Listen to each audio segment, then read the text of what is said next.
In this video, you will learn how to add music to your Godaddy website builder. First, open your website builder, log into your Godaddy account using your credentials, then navigate to your website and click Edit Site. Then, add an audio section. On the desired page, click Add Section. Choose the audio under the audio and video category.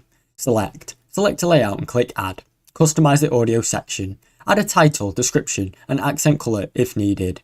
Embed a SoundCloud audio. Open SoundCloud in the new browser tab. Find the track or playlist that you want to share, then click Save. Click Share and then embed the copy of the embedded code. Insert the embedded code. Go back to your Godaddy editor and paste the embedded code in to your website. Into the audio section input field, then click Done and Save. Preview and publish. Click Preview to check the results to make sure your website still works. Then click Publish when your site is ready to be live. Thanks for watching.